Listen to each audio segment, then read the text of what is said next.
Essa é uma mesa de endometriose, a gente vai finalizar com a endometriose. Então, eu queria passar agora para o caso clínico. Oi, doutora Catiane, sou Ana Paula, tenho 25 anos e sou publicitária. Então, atualmente eu não tenho nenhum parceiro, sou bissexual, mas eu não tenho nenhum parceiro, nenhuma parceira. Eu vim mais para essa consulta porque eu tô sentindo, desde quando eu tinha 12 anos na minha menarca, desde lá eu sinto muitas dores. E eu já fui em várias emergências, já fiz vários exames e nada alegava. Tava tudo normal, tá tudo normal e nada alega que eu tenha alguma coisa fora da curva. Bem, eu sinto essas dores há muito tempo e eu tive a minha primeira relação sexual com 17 anos, mas eu não...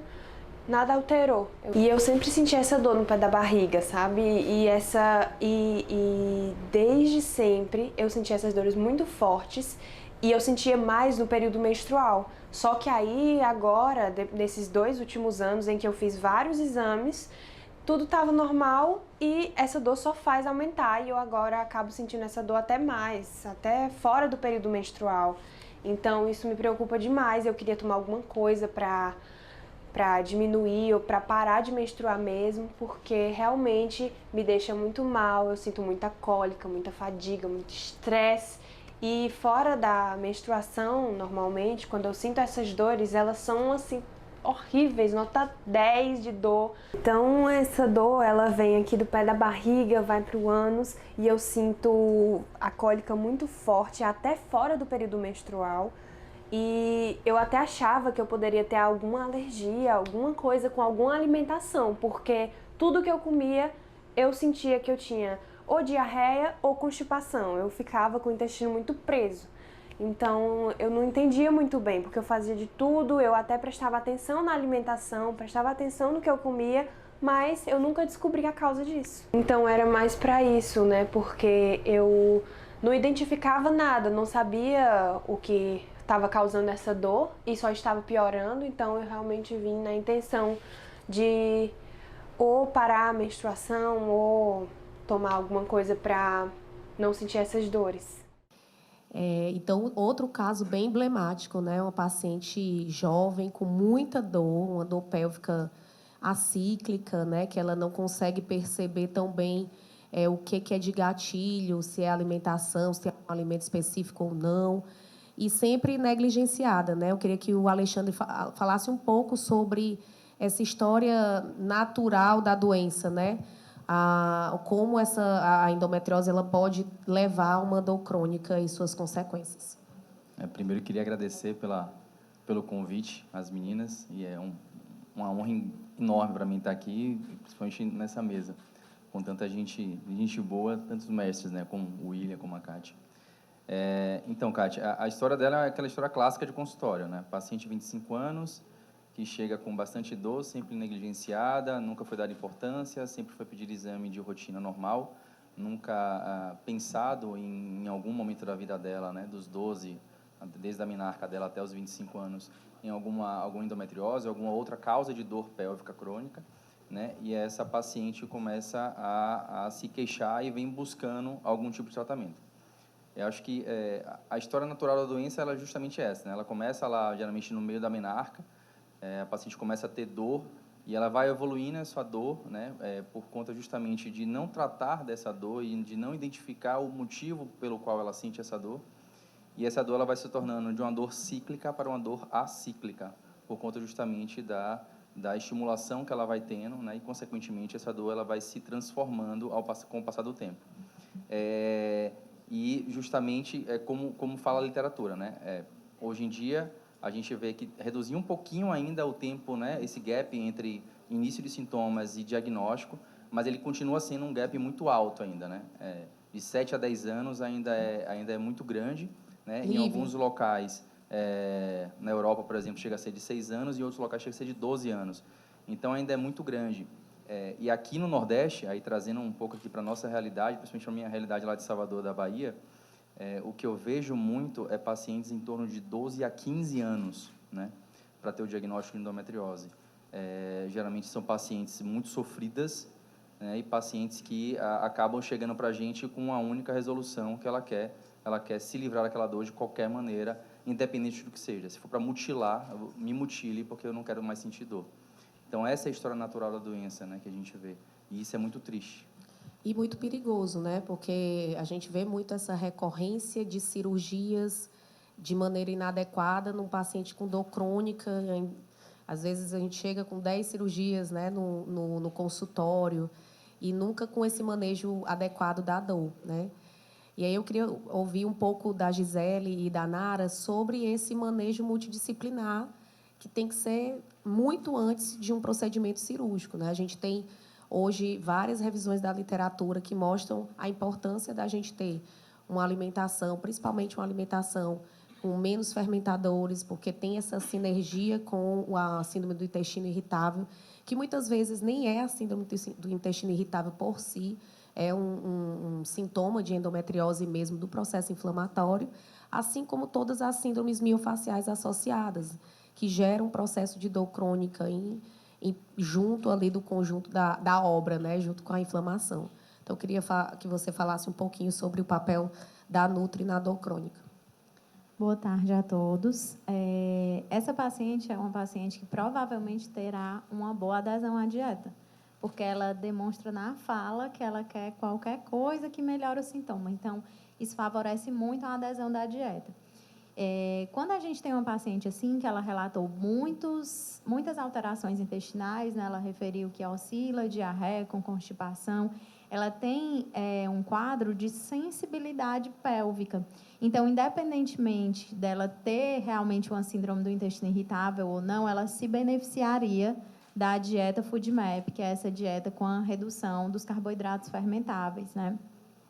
Vale ressaltar que, assim, uma limitação que a gente tem dessa dieta é que a maioria dos estudos eles são realizados fora do Brasil. Então, a gente tem alimentos regionais como o caju, a manga, que não vão aparecer nas listas. E as pacientes sempre perguntam, doutor, e o que não está aqui nessa lista? Eu posso ou não posso comer, né? Então, é uma das limitações da dieta. E outra limitação é que essa dieta, por ser muito restritiva, ela só deve ser seguida por 28 dias no máximo, e depois a gente faz uma reintrodução dos alimentos. Isso acaba sendo um fator positivo também, porque quando as pacientes seguem essa dieta, em torno de 15 dias, elas já sentem resultado na inflamação, na sensação de distensão abdominal, na dor. Então, isso também acaba sendo um fator que empodera a paciente a seguir a conduta nutricional, né? Elas vão quebrar aí a dieta por volta dos 60 dias de tratamento, que vai ficando mais difícil. E aí é importante na nutrição, na verdade, o exercício, o sono adequado, a modulação do estresse, além da alimentação, né? Que seria aí a base e qualidade de vida. Então, realmente, tem algumas pacientes que a gente sente que tem uma maior presença do estresse, não no sentido das atividades que ela deve dar conta, mas como ela reage, né, a esse dia a dia estressor, né?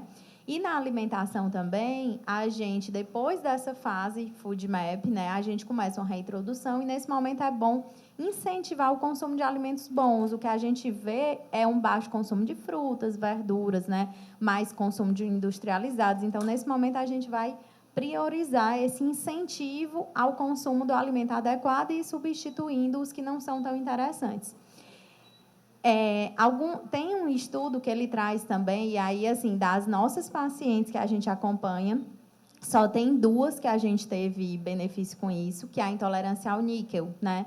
Então, que são pacientes que elas não têm uma melhora com a dieta FODMAP, e aí a gente testa tirar também os alimentos fonte de níquel, que são os enlatados, alguns peixes, o tomate, e aí a gente identifica que ela tem uma sensibilidade a esse metal e ela está com excesso desse metal. Mas, assim, de todo o leque que a gente tem de pacientes, a gente só tem 2 com essa intolerância. As outras, né, a gente consegue dar uma melhora na base. E os suplementos mais anti-inflamatórios, como o ômega 3, que já está bem elucidado, né, a cúrcuma, que a gente consegue ver um leque de ações, assim, bem amplo para a endometriose geral e a endometriose intestinal.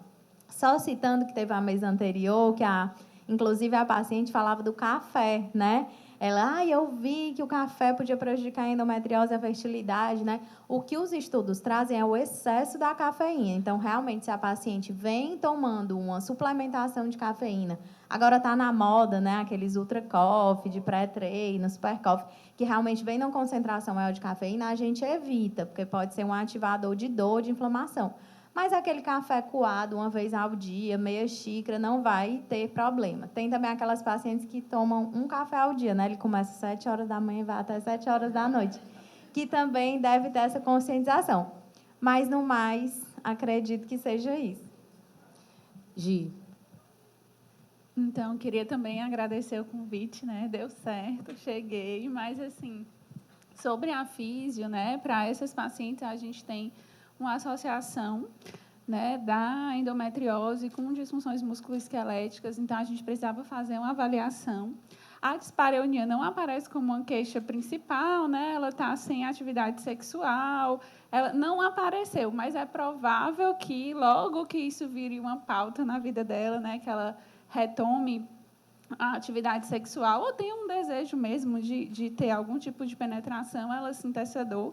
Então, aí ela talvez nessa hora ela vai aderir mais à físio, antes disso talvez ela fique, né, vendo menos essa importância, mas a gente vai começar no pré-operatório e também, né, já conscientizando no pós-operatório, que é como a gente também consegue acompanhar essas pacientes. A associação da endometriose com as disfunções de assoalho pélvico já é conhecida, então a gente pode avaliar, porque o que a gente tem percebido é que essas pacientes, além dos trigger points, além das dores, elas têm dificuldade de relaxar a musculatura do assoalho pélvico, né? Então, os estudos estão identificando isso. A gente não avalia mais só se tem a hiperatividade, se tem trigger point, mas, assim, como que é a função? Então, ela já tem dificuldade de relaxar.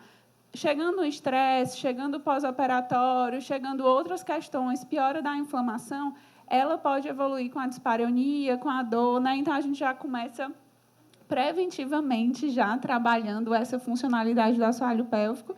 E no pós-operatório, que também é a pergunta de muitas pacientes, né? Eu fiz a cirurgia e a minha dor não passou, né? Assim, e aí essa é uma queixa que a gente na físio acompanha, né? Que foi falado também na outra mesa sobre endometriose, da dor crônica, da sensibilização central e de todo esse processo, que a físio acaba tendo um papel também central nessa educação, né? Eu digo que a gente vê os pacientes toda semana, às vezes 2 vezes na semana, e, diferente dos outros profissionais, a gente, às vezes, vai tendo que esclarecer, né? Muitas coisas. A gente tem mais tempo, mais conversa também dentro do consultório. E aí a gente vai conhecendo os hábitos de vida, a adesão ou não ao tratamento, né? O que para ela é mais difícil. E vai fazendo esse processo educativo também, inclusive essa troca, né, que aqui a gente consegue ter, e de saber, não está aderindo aqui, não está aderindo ali, vamos investir nisso, né? Então, a gente consegue, na físio, ter esse acompanhamento a longo prazo. E é importante porque isso corrobora com o que vem na literatura, né? A gente tem uma meta-análise relativamente recente da Cochrane que fala exatamente isso, né? As abordagens não cirúrgicas da dor crônica. E a físio, o papel da físio é o papel do aconselhamento, né? Então, viu a diferença estatística entre aconselhar e falar a paciente fazer um diário de dor e aquela que não foi tão bem aconselhada e não fez, a que fez, teve uma melhora da dor pela conscientização do processo de dor crônica dela. E daí ela veio com essa história toda, né, de muita dor, e a gente pediu um exame de imagem, que foi o mapeamento para a endometriose, que o Jairo Santiago, que também é nosso radiologista lá da Clínica Salvata, vai apresentar aqui para vocês. Obrigada, Jairo. Boa tarde a todos aí. Obrigado, Catiane, pelo convite. É um prazer imenso estar aqui com vocês. A despeito da pouca idade, a paciente tinha uma gama de lesões, né, assim, bem relevantes, né? Primeiro, a gente pode verificar na região do tórax uterino, uma lesão hipoecogênica, né, que ela fica bem aderida na parte de fórnix vaginal e também parte do reto. Pode passar para o próximo. Essa lesão entrava na vagina, então é uma lesão que não só se aderia à vagina, mas também tinha um acometimento do fórnix vaginal como um todo, né, uma lesão de 30 milímetros dentro da vagina. Próximo. Aqui é a parte dinâmica, né, da imagem. E aqui a gente está vendo aqui as aderências, tinha uma endometriosinha no ovário esquerdo, e bem aderido, né? E aqui na parte do ovário direito também, com um pequeno endometrioma. E na parte do ovário direito também, a processo aderencial pélvico era bem maior e tinha uma lesãozinha também na válvula ileocecal, né? Uma lesão importante de reto e pegando um pouco assim a parte de ilho também. Pronto, essa lesãozinha, pena que não está rodando o vídeo, é uma lesãozinha que pega somente serosa do intestino, né? Então, uma lesãozinha mais discreta, uma segunda lesão. Pronto, era mais evidenciando o endometriomazinha que tinha no ovário esquerdo, cerca de 2,5 para 3 centímetros que tinha no ovário esquerdo. Aquela lesãozinha que a gente já viu anteriormente, vira o fosco e tudo bem característico. Então, diante desse quadro clínico e dessas lesões, né, William, o que a gente tem para oferecer a essa paciente de primeira linha? Como já foi dito, na verdade, o caso típico de endometriose, a maior parte das pacientes com lesão um pouco mais extensa, elas tendem a ter uma história mais ou menos assim, exceto aquelas que são muito pouco sintomáticas, que não é a maioria. E, claro, uma vez que a gente fecha o diagnóstico, é importante discutir algumas coisas que talvez ela não esteja pensando nesse momento, do ponto de vista de fertilidade, inclusive pela presença dos endometriomas, que eles são pequenos, mas que talvez possa ter uma importância a longo prazo, principalmente no caso de alguma intervenção cirúrgica, já que é bilateral. E mesmo que ela não esteja pensando nesse momento, é importante discutir alguns aspectos nesse sentido. E, claro, como ela é muito sintomática, teria que discutir com ela qual que seria o interesse dela em termos de tratamento medicamentoso ou cirúrgico. A gente sabe que a maior parte das pacientes de endometriose, elas vão ter que, mesmo às vezes fazendo uma cirurgia, manter um certo tipo de tratamento medicamentoso no pós-operatório, mas uma parte das pacientes, mesmo tendo uma lesão um pouco mais volumosa, elas podem ter uma resposta relativamente boa ao tratamento clínico. Essas pacientes, eventualmente, se elas ficarem muito pouco sintomáticas, elas podem, às vezes, preferir manter um tratamento clínico. O endometrioma pequeno, de um modo geral, pode ter uma resposta boa, principalmente se a gente consegue induzir a menorreia. A endometriose profunda, você, às vezes, tem um controle razoável, a lesão não diminui, geralmente, mas algumas lesões não vão aumentar rapidamente, então, você começando um tratamento medicamentoso e a paciente tendo uma boa resposta, eventualmente, você consegue manter ela relativamente bem durante alguns anos, na verdade. Então, teria que discutir o que ela preferiria. Você indicar cirurgia direto já pode ser uma possibilidade, se você eventualmente pensar que ela tem uma lesão volumosa, é jovem e tudo mais, mas, de modo geral, a gente tende a começar um tratamento clínico, ajustar as outras coisas, discutir algumas questões do ponto de vista de fertilidade, e daí reavaliar, depois de um tempo, tanto melhora de sintoma, quanto, não é tão fácil, mas a gente tenta avaliar, na verdade, um eventual crescimento da doença num período um pouco mais curto ou mais longo de tempo, na verdade. E tendo esse acometimento intestinal próximo ali da válvula ileocecal, assim, o que a gente pode pensar, Beethoven, de indicação ou não? Existe um risco real mesmo de obstrução ou de algum outro acometimento da paciente? Bom, boa tarde, obrigado pelo convite, mais uma vez. Catiane, assim, realmente, quando vem no laudo, seja do ultrassom ou da ressonância, descrevendo lesão do ilho, a gente acende um alerta, né? Porque a gente sabe, já está bem descrito, que são principalmente as lesões do ilho que levam à obstrução, muito mais do que as lesões, em si falando de endometriose, muito mais do que as lesões do reto sigmoide. Então, isso tem que ser conversado, né, paralelamente com o ginecologista, com a paciente, que aquela possibilidade cirúrgica ela se torna mais forte por conta da lesão, especificamente do ilho, né? Porque ela precisa saber que o padrão de dor dela realmente não é uma dor cólica, tipo de obstrução intestinal, mas que, eventualmente, em optando por um tratamento clínico, se ela começar a ter esse sintoma, até de distensão, dor cólica, localizada ou não na fossa ilíaca direita, né, vai reforçar realmente a indicação cirúrgica, no caso dela. Né? Luiz, indicada ou não uma cirurgia. Por exemplo, vamos supor que a gente converse em paralelo e por essa lesão de ilho a gente vai indicar a cirurgia. O tratamento da dor crônica, ele é necessário quanto tempo antes, né, dessa cirurgia? Você espera alguma resposta da dor para fazer a cirurgia ou não? A cirurgia vai ser intempestiva, a gente já vai indicar, daqui a 2 semanas ela vai operar. E no pós, o que você mantém de tratamento de dor? Acho que cirurgia de endometriose, raramente ela pode ser intempestiva. Então, todo o preparo para saber como vai ser o pós-operatório em termos de comportamento, de atitudes da fisioterapia, alimentação, ela precisa ser previamente já estipulada. Entrando tudo num eixo, num trilho de tratamento, também não tem por que ficar postergando, porque por questões de dor, óbvio que precisa de toda uma dessensibilização, isso leva tempo, mas também precisa tirar o estímulo. Então, acho que é um planejamento completo, você oferece tudo aquilo, a conscientização daquilo, de todo o planejamento, e a cirurgia entra no momento logo oportuno, que não esperaria também muito tempo, mas intempestivo nunca. João Paulo.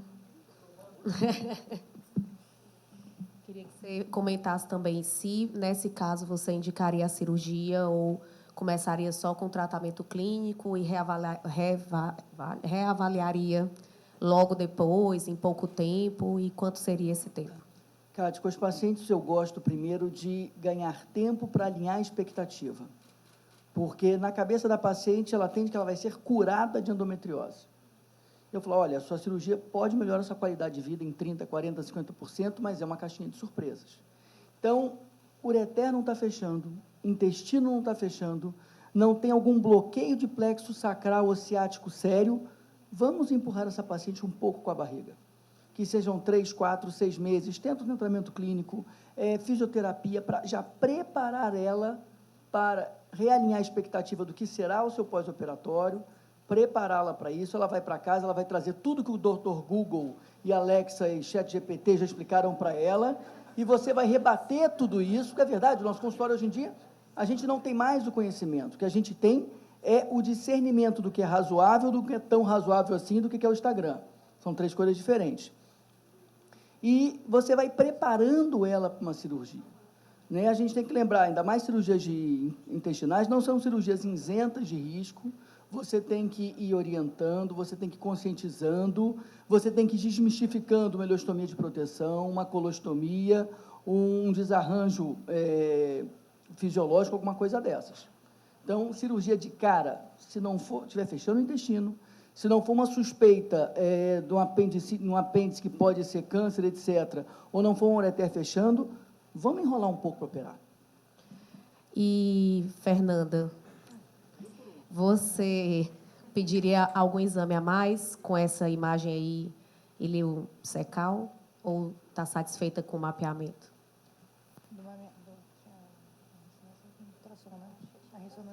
A ressonância não tinha sido pedida? Não, estamos aqui. O ultrassom com preparo. Eu vi o ultrassom, não sei se eu vi a ressonância.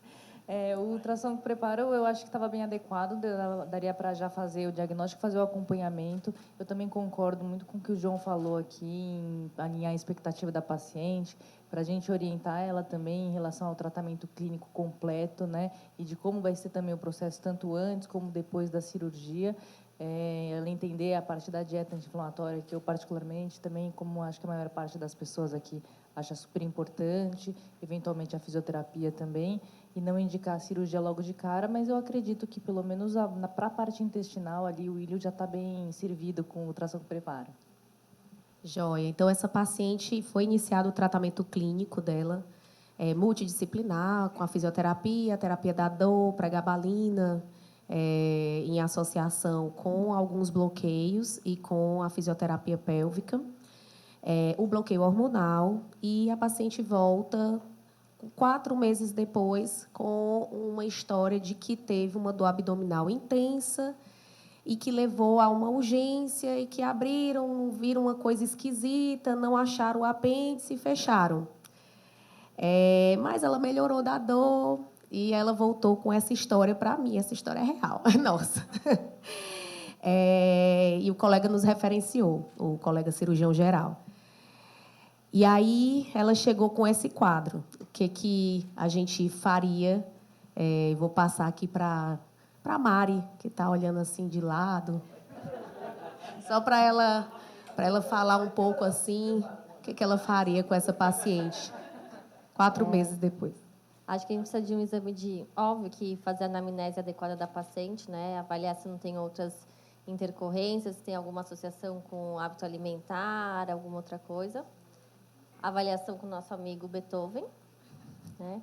E também um exame de imagem para a gente avaliar, anamnese, exame físico, exame de imagem para a gente avaliar como está essa paciente.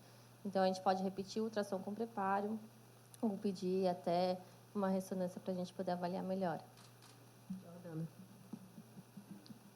Eu faria igual. E uma coisa importante, a paciente que tem endometriose, ela tem uma expectativa com a cirurgia, a gente estava discutindo antes a questão do one-shot surgery, de melhorar, porque é uma paciente jovem, que tem uma longevidade. Então, eu fico pensando sempre numa indicação cirúrgica né, para uma paciente que eu concordo totalmente também com o que o João disse, e essa paciente ela volta com sintomas que anteriormente ela não tinha. Então, a gente precisa ponderar muito isso, mas também orientar a paciente a ter uma equipe de referência, porque até a Mônica brincou aqui comigo. Será que não fez mesmo a cirurgia? Porque o apêndice sumiu, né? A gente estava aqui rindo. Mas, enfim, porque agora a paciente começou do zero de novo com um problema. Já é uma reoperação. Então, mapearia não fizeram também nada, não, e começaria do zero. Então, tá bom. Foi feito nada. William, o que você pensa desse caso e o que a gente poderia fazer para ajudar?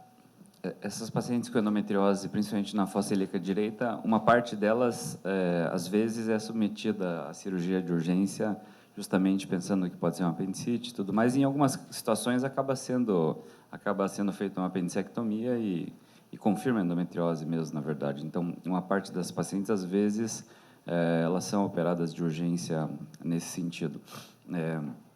Seria importante, na verdade, rever, não sei se ela melhorou dos sintomas naqueles 4 meses e só teve a crise de dor ou... Não, ela não melhorou dos sintomas, ela continuou tendo as dores pélvicas, ela melhorou do intestino um pouco, né? Ela teve um padrão intestinal melhor, porque ela tinha aquela constipação e diarreia associada, mas ela melhorou, mas da dor ela não melhorou. E aí ela levou essa dor a uma urgência, uma dor mais agudizada. Quando a gente avalia a resposta de tratamento clínico, tem que ver 2 coisas, né? Uma, se você teve um bloqueio hormonal e menstrual adequado, porque às vezes ela continua com dor, mas ela continua ou menstruando ou está com sangramento irregular e às vezes quando a gente começa um tratamento medicamentoso, principalmente com progestágeno, e essas pacientes começam a fazer sangramento irregular, às vezes elas pioram da dor por conta do sangramento irregular. Então, se ela tem essa piora da dor especificamente por uma resposta ao medicamento, você poderia cogitar a possibilidade de trocar medicação, mas, por exemplo, ela entra em amenorreia e continua com sintoma. Claro que toda paciente que já tem um padrão de dor crônica, que teoricamente você tem uma lesão volumosa, que é jovem, essas são as pacientes que normalmente a gente deveria indicar a cirurgia, já que ela já está com um sintoma meio que cronificado, ela tem uma justificativa que provavelmente deve estar associada com outros fatores da parte gastrointestinal funcional, da parte, às vezes, miofacial, mas que, de um modo geral, tem uma associação ou, às vezes, são consequência da própria endometriose, na verdade. Você indicar um procedimento cirúrgico e tratar a doença de base faz parte do tratamento. Não que isso vá melhorar 100% a sintomatologia, mas, com certeza, se você tem uma falha no tratamento clínico, seria a primeira coisa que a gente pensaria. E, Marcelo, e se a gente indica a cirurgia dessa paciente, né? Pela questão álgica, ela está em amenorreia, não conseguiu melhorar da dor, em crises de dor, né, associada. E com essa crise que ficou um pouco obscura, porque foi abordada e não foi feito nada, o colega viu, pelo que ele falou para a gente, era como se o apêndice fosse normal, mas tinha alguma coisa ali perto do apêndice, que ele não soube o que era.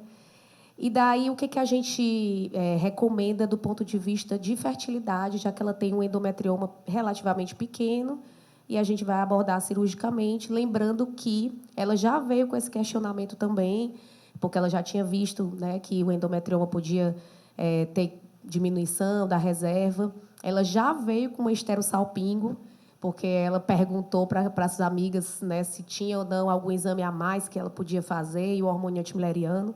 O hormônio antimileriano dela é de 2,5, e a esterossalpingografia dela tem uma imagem de hidrossalpinge do lado direito, com a tuba obstruída, e a trompa do lado esquerdo é normal. Bom, então vamos lá. Mais uma vez, agradecer aqui o convite. Estava brincando com o Beethoven, eu esqueci de pôr no meu currículo que eu fui interno do Beethoven, viu? Ei, Marcelo, eu também.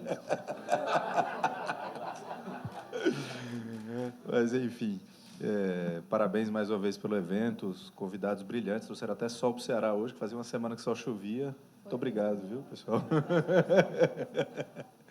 Mas, enfim. Então, não resta dúvida, Cátia, que é aí preservação da fertilidade para essa menina, né?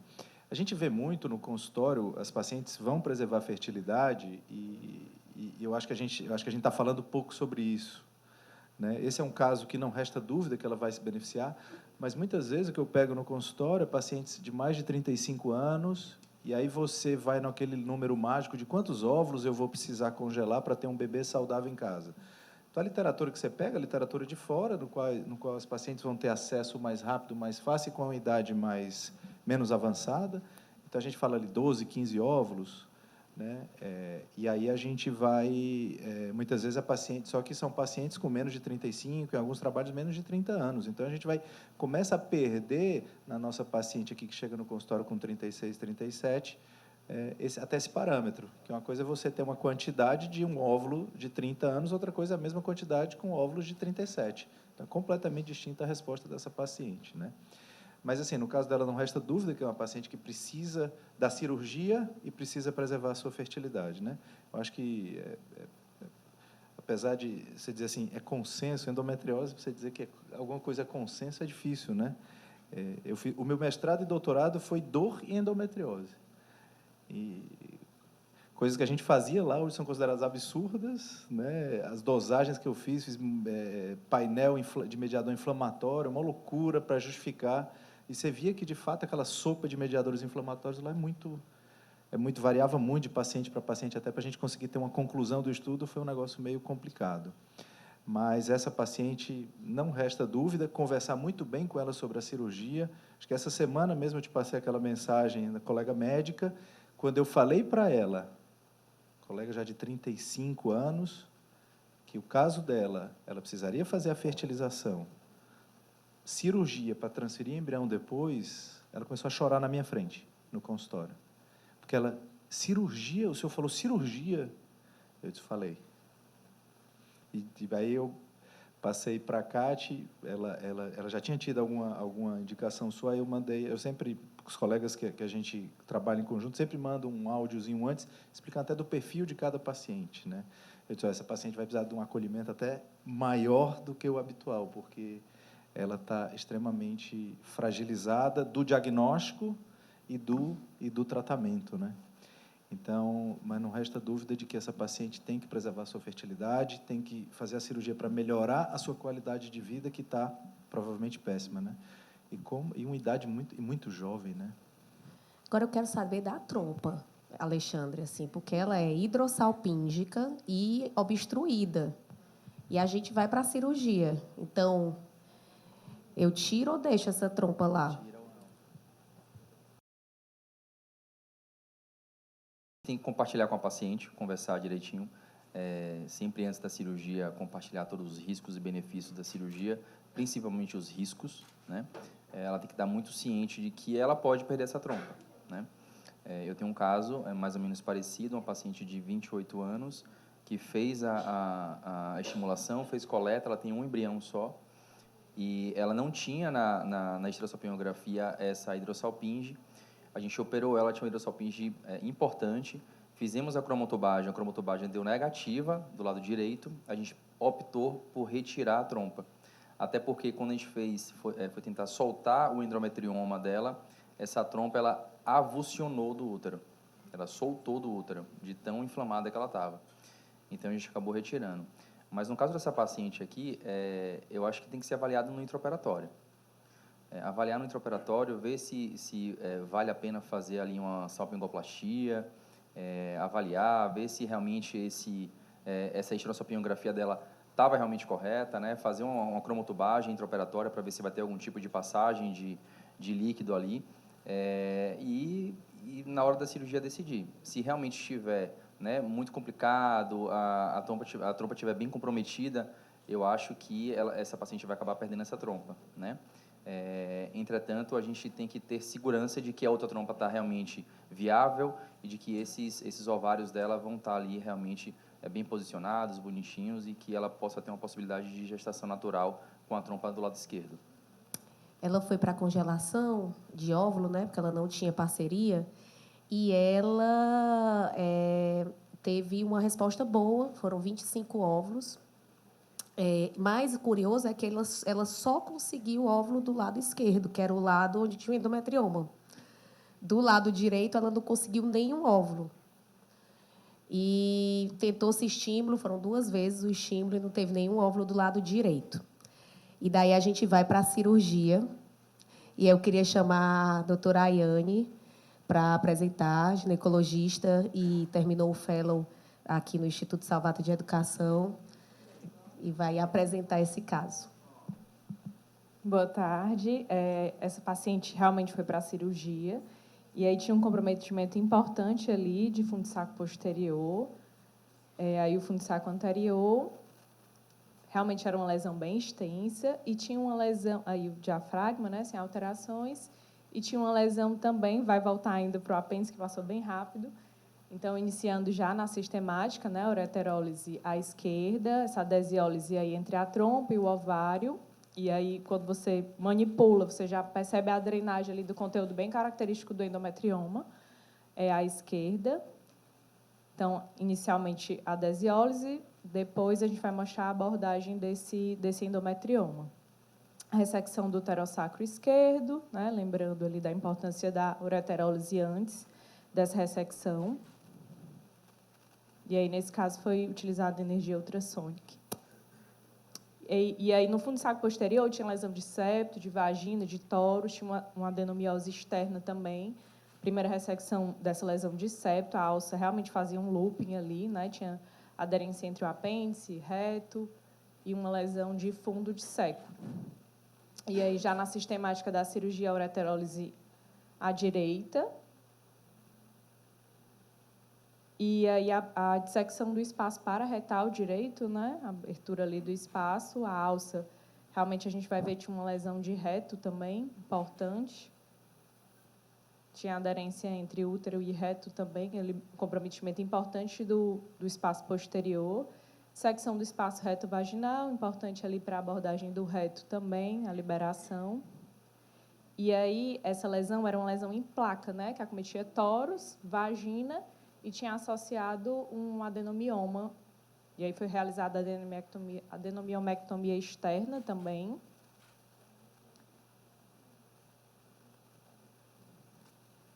E a abordagem realmente do lado direito não dava para identificar muito bem assim, o que era massa ovariana normal, o que era trompa, o que era endometrioma. E aí foi realizada a anesectomia à direita.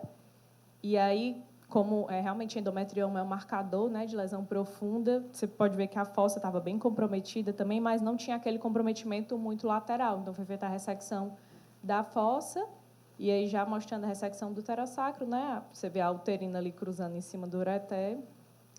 E a lesão de vagina era mais profunda, mas não teve a abertura de vagina. Cometia muscular, mas não chegou até a abertura de vagina. Ressecção dessa lesão. E a oforoplastia esquerda, já usando, né, não usando energia, porque aí o ovário, para tentar minimizar, né, o parênquima ovariano normal dela, minimizar ali o dano de energia, né? Então, não foi usada nenhuma energia eletrocirúrgica. E lembrar da sutura, da importância da sutura para hemostasia, mas também para diminuir aderências e diminuir recorrência. Essa lesão do reto era uma lesão um pouco mais extensa, e aí a dissecção para preparar para o shaving propriamente dito, né? Já com a tesoura, né? Não usando energia, nesse caso, algumas situações é necessária. Então, era uma lesão mais extensa no reto, mais ou menos de 2,5 centímetros. E aí foi ressecada toda com a tesoura mesmo. Essa sutura foi realizada inicialmente uma sutura no meio, né, no sentido transversal, para ficar um pouquinho escuro aí na imagem, mas você está dando para ver. Realmente era uma lesão mais profunda, né, que acometia muscular, mas que a mucosa, acho que na outra visão vai dar para ver que está completamente íntegra. Então foi feita essa sutura com caprofil 3 zeros, né, central, aproximando as bordas, e depois uma sutura contínua na lateral direita e depois na lateral esquerda. Acho que vai dar para ver direitinho a muscular, né, e a mucosa ali íntegra. Então, aproximando a muscular.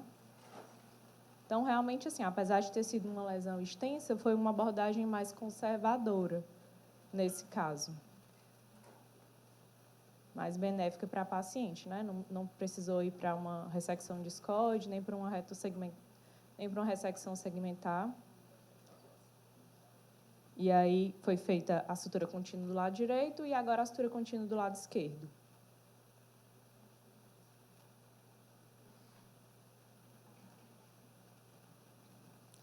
E aí o aspecto final e depois terminando aí a sutura. A parte do anodamento eu tirei porque ia ficar muito extenso o vídeo, cirurgia maior. E aí o teste do borracheiro, né, a importância desse teste também para avaliar se precisa fazer alguma sutura de reforço, borracheiro negativo. E agora a gente vai mostrar a abordagem ali do apêndice, que realmente o apêndice estava bem aderido ali, tinha lesão de apêndice e de fundo secal. Então, aí preparando para tiflectomia parcial, né, que estava até conversando com o Dr. Beethoven antes, é difícil achar na literatura assim, técnicas sobre essa abordagem. E aí, só preparando para passar o grampeamento linear, né? Então, realmente, essa paciente aí chegou, né, a ser um quadro parecido, aparentemente com apendicite, né? Chegou a ser abordada pela cirurgia geral e foi encaminhada corretamente para o especialista em endometriose. E aí, passando o grampeador linear. E aí, uma sutura hemostática, já finalizando a cirurgia, o aspecto final. E aí, nesse caso também, foi optado por utilizar um antiaderente, né? Uma paciente com uma lesão bem extensa no posterior. E aí foi usado um antiaderente em forma de pó. Já vai mostrar agora no final, o aspecto final. Então, acho que ela foi referenciada porque eles viram exatamente isso aí que a gente viu, né? E aí o Walter tem uma pergunta. Pode falar, Walter. Então, assim, nesses casos, você realmente tem que ter cuidado quando você tem aquela pele congelada da endometriose e tem a lesão de apêndice. Porque será que é conjunto? Será que é da endometriose? E ano passado, a gente teve 2 carcinóides de apêndice, uma paciente de 30 e poucos anos e outro de 49 anos. Né? Então, assim, infelizmente, a gente tem que ficar atento, fazer o inventário quando você passa, né, o laparoscópio. E quando você tiver dúvida, o Beethoven foi bem feliz, era uma lesão ali pelo menos o que deu para ver aqui do vídeo, no meio do apêndice, mas tinha ali um espessamento da base dele, e ele optou por uma iliotiflectomia, por exatamente deixar já a margem.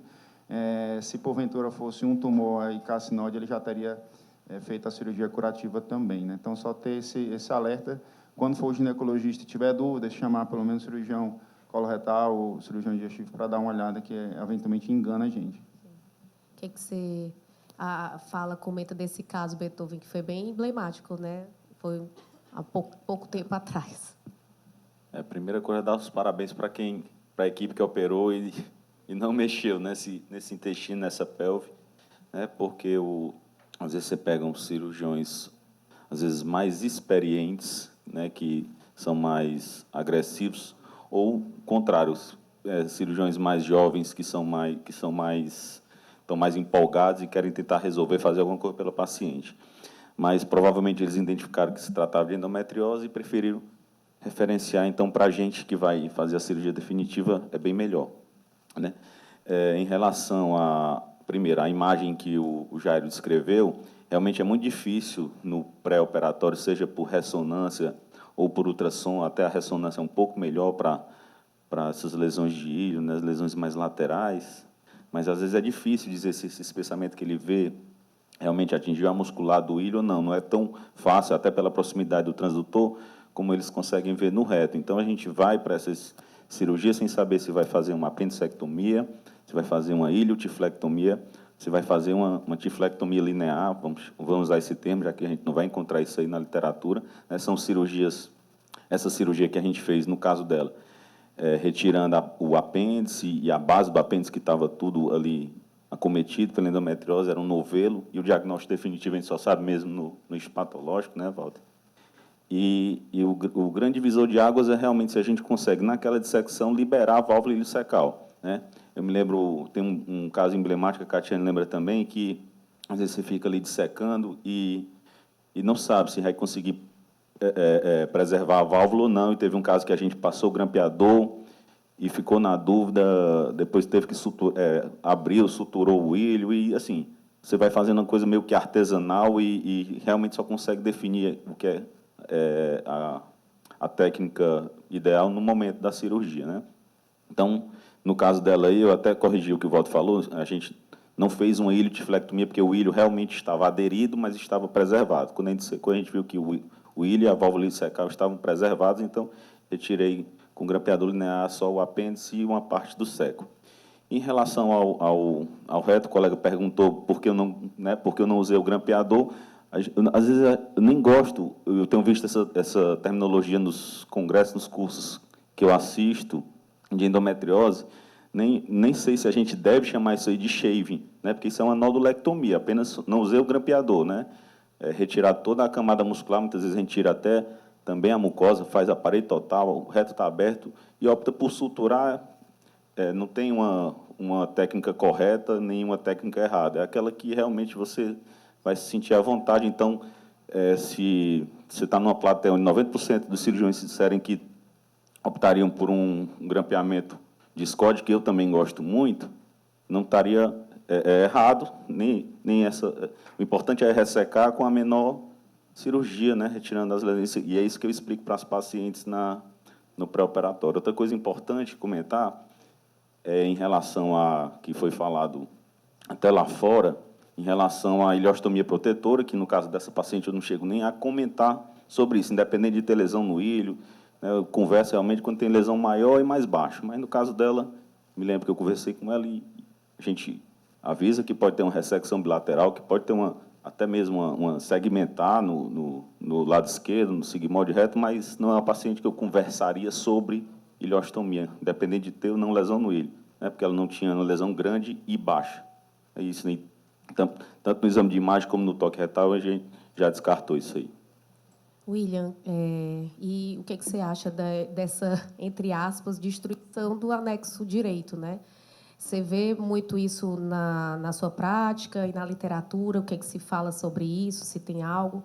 Porque você não consegue realmente identificar ali os planos do anexo e talvez justifique até a não estimulação ovariana da paciente.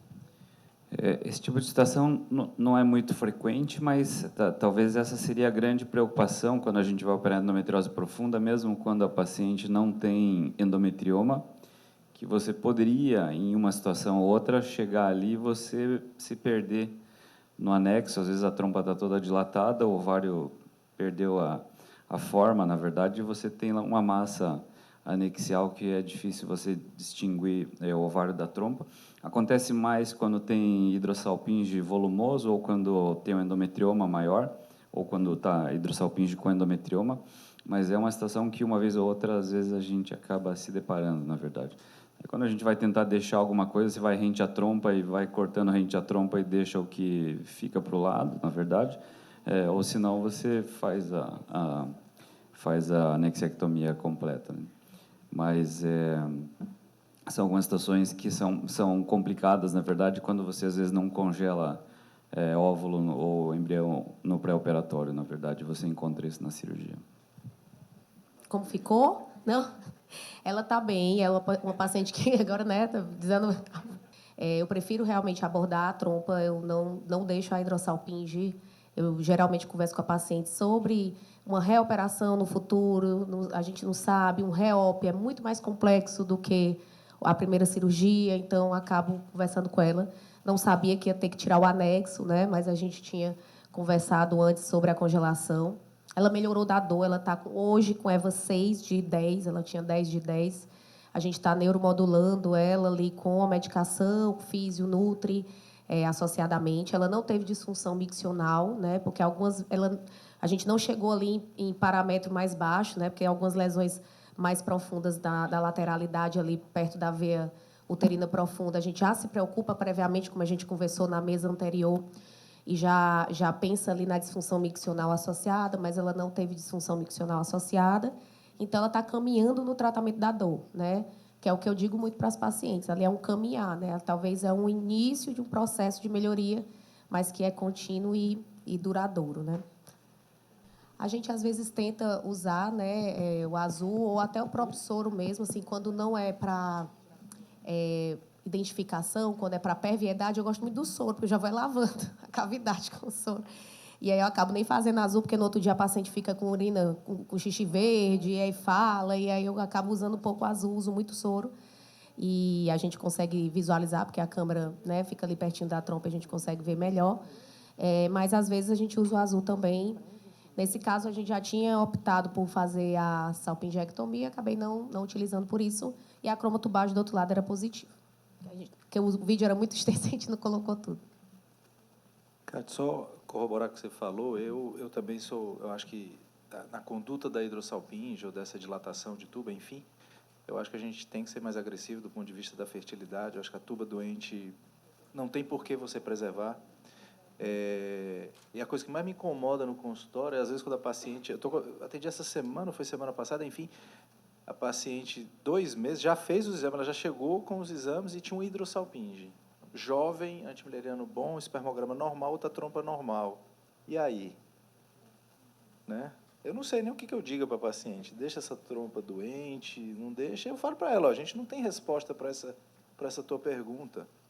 Então, mas no caso da paciente que já tem endometriose, que o tratamento dela, assim, é bem provável que seja o tratamento reprodutivo dela, que seja através da fertilização, eu não vejo por que a gente preservar essa tuba. Só que me incomoda é aquela que, às vezes, ou então fez um ultrassom de rotina e achou a hidrossalpinge. E ainda nem liberou para engravidar. E aí, o que faz? Eu não sei. Né? Nada. A priori não faz nada. Mas vai ficar na cabeça dela, né? E se fizer uma ectópica, aí William, a gente tem uma experiência aí pronto, com ectópica, faz. né, William? Eu e o William, a gente tem uma experiência com ectópica. Fala um pouco sobre, assim, sua experiência, a literatura que fala sobre essa hidrossalpinge quando ela é acometida com endometriose associada, não o DIP, né? Na verdade, tem que discutir com a paciente. Essa paciente especial, ela comentou que era homoafetiva, na verdade, então, teoricamente, não tem por que se deixar o hidrossalpinge se ela vai fazer fertilização de qualquer forma. Mas uma paciente jovem, eventualmente, que talvez não tivesse endometrioma e tenha trompa ruim, ou mesmo que tenha um endometrioma e você vai mexer e ela esteja querendo engravidar naquele momento, eventualmente, se a trompa tiver mais ou menos, ou não tão ruim, você pode discutir com ela, tentar preservar a trompa, ela tentar engravidar um tempo, e se aí o exame de imagem, 6 meses depois, continuar mostrando hidrossalpinge, teoricamente, ela tem que fazer uma reintervenção cirúrgica e tirar aquela trompa para ir para uma fertilização. Então, a partir do momento que a paciente aceita essa conduta, teoricamente, poderia ser uma conduta, até porque, às vezes, você tira o fator inflamatório e a trompa acaba voltando meio que ao normal e ela consegue engravidar. Mas é claro que, sempre que você tem isso, tem que discutir com a paciente que, se eventualmente você tenta ser conservador e a trompa não desaparece, aquele hidrossalpinge, provavelmente ela teria que ser reoperada, né? Então, e daí, para você decidir isso, depende muito de idade, reserva ovariana e esses fatores que são importantes do ponto de vista de fertilidade. Aquele caso que a gente falou sobre uma paciente com uns 49 anos, 50, né, nesse período, com lesão intestinal assintomática que vai para a cirurgia ou por endometrioma grande ou por uma lesão de apêndice. Voltando para essa pergunta. A nossa angústia. Então, paciente 50 anos... Que, na verdade, estou com um caso consultório assim, uma paciente totalmente assintomática, 49 anos, nunca teve dor, E aí ela teve uma dor aguda, foi ver um endometrioma de 8 centímetros, tem uma lesão de apêndice e uma lesão intestinal também. E ela nem quer operar, mas daí tem essa lesão. E aí essa questão, opera a parte intestinal E não também, é hemorrágico, né? Porque às vezes fica não aquela é. dúvida. Não, já fez de controle, Já de com o controle. Leandro. Tá. E se ela precisar fazer reposição hormonal, como orientar essa paciente? Vou começar com os meus convidados, né? Claro que eu estou aqui para isso, que eu não vou responder primeiro assim. William, por favor. Essa é uma das situações que a gente considera a possibilidade de fazer uma cirurgia incompleta, contanto que a lesão seja não muito grande. Eventualmente, você pode pedir um exame de imagem contrastado ou uma própria colonoscopia para ver se tem algum grau de estenose, se for uma lesão sigmoide, que eventualmente pode ter algum risco maior de ser um pouco estenosante. Mas se a lesão não tem impressão nenhuma numa colonoscopia, a paciente é assintomática, teoricamente, mesmo que ela vá precisar de reposição hormonal no pós-operatório, a gente indicaria. Acho que são as duas situações aí que você pode considerar não fazer uma cirurgia completa. Uma paciente com adenomiose sintomática, mas que ela tenha sintomas só de sangramento e não de cólica. Aí o problema é, eventualmente, você fazer a esterectomia, a lesão aderir na vagina, infiltrar a vagina, mas provar especificamente, teoricamente, não tem esse problema. Então, cisto volumoso com endometriose assintomática, considerar uma cirurgia só do ovário é uma situação que talvez seria a melhor indicação para ela, especificamente. Alexandre. Eu concordo plenamente com ele. Eu acho que o importante é deixar essa paciente sempre seguir ela direitinho ali na pós-menopausa, né? Principalmente se ela for fazer reposição hormonal. E aí hoje está muito em voga essa questão das reposições hormonais com os implantes hormonais, né? Eu sou de Salvador, local onde nasceu os implantes hormonais, então lá a gente vê muito isso. E eu atualmente estou com o caso de uma paciente que eu até comentei com as meninas, só que ao contrário daquelas perguntaram que é assintomática, a minha é sintomática. Ela passou a fazer reposição hormonal, ela passou a ser sintomática e ela nunca tinha tido diagnóstico de endometriose. E a gente pediu um exame com preparo intestinal, ela veio com uma puta lesão intestinal. Então, essa paciente ela vai ser operada. Agora, a paciente de vocês, não. Acho que realmente concordo com ele. Fazer uma cirurgia incompleta e acompanhar ela na reposição hormonal. Então, e aí, oforectomia desse ovário para evitar recidiva ou oforoplastia? Eu faço oforectomia. Então, eu também. Não, eu tenho bilateral é ótimo. Eu tenho um caso bem emblemático disso, assim, minha e do Beethoven, Marlete. Tira a trompa ou não? Tira a trompa, com certeza. E se tiver uma... Desculpa, Mônica, só para que eu lembrei desse caso, né? É uma paciente que era exatamente isso, mas ela tinha uma indicação de salpingoforectomia bilateral por BIRADS, ou por BRCA1. E aí ela foi encaminhada para isso, a gente já sabia que tinha endometriose intestinal, e a gente resolveu fazer a intestinal também. Ela era oligossintomática, ela não era tão sintomática assim. E aí foi um shaving também, foi um shaving pequeno, era 2 centímetros. E no 5º PO ela evoluiu com dor abdominal, muita náusea, vômito, né? E aí a gente pediu para ela ir para a urgência, a gente brinca que a gente fala com a paciente, identifica se é para a sala, se é para a UTI ou se é para ficar em casa. Aí foi para a sala. E daí realmente tinha uma deiscência da sutura, e aí ela evoluiu, a gente teve que fazer uma colostomia, ficou na UTI, ficou um tempão. Depois a gente fez a reconstrução do trânsito, mas, enfim, é isso, né? É o paciente oligossintomática que a gente foi abordar o intestino também, e daí sempre a gente fica nessa angústia, né? Faz, não faz, né? Tem as intercorrências, a gente sabe que existem e são raras, mas acontecem, e a gente tem que conversar e compartilhar com a paciente esses casos, né? Tá, uma pergunta. Eu estou com uma paciente assim que ela tem 48 anos, tá? E ela está com endometrioma, que no ano passado tinha 3 centímetros, agora está com 5 centímetros, ela já está no período climatérico, né? Aí eu fiz mapeamento, fiz ressonância, tudo nela, ela tem esse endometrioma e provavelmente deve ter endometriose peritoneal, mas não tem endometriose intestinal. Ela assintomática pelo risco de malignidade do endometrioma. O que vocês me aconselhariam? Eu? Polêmico, mas não tem... Gente, vamos lá. Você vai deixar ela dormir com o inimigo tanto tempo?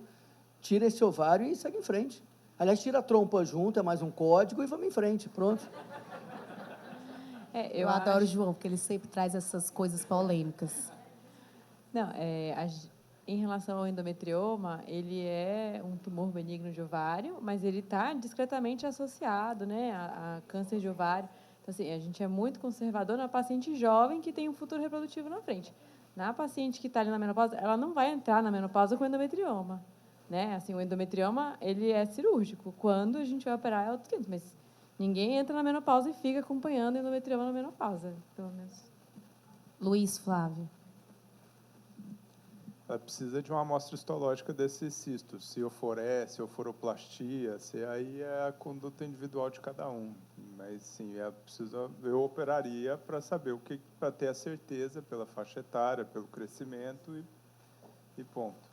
Oforoplastia, oforectomia, eu acho que você tem que discutir com ela. O paciente tem o direito de não querer retirar o ovário, sabendo que o parênquima restante, o estroma restante, ainda é funcionante.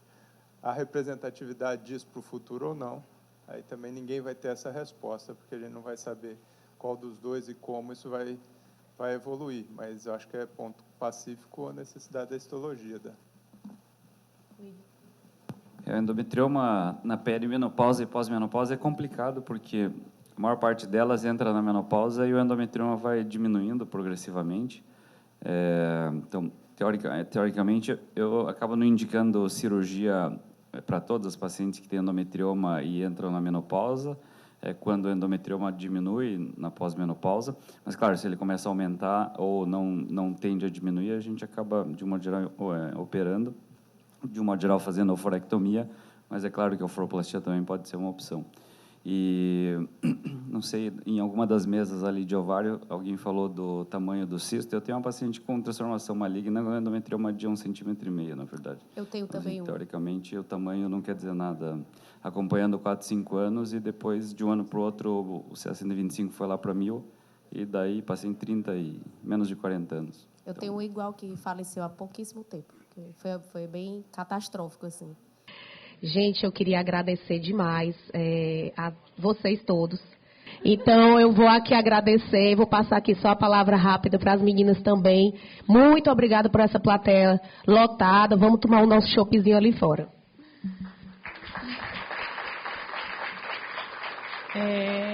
Eu vou ser breve, assim, realmente é mais para agradecer.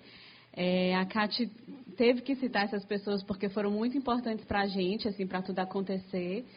E é isso, assim, eu fico muito feliz de estar finalizando esse evento com pessoas tão queridas.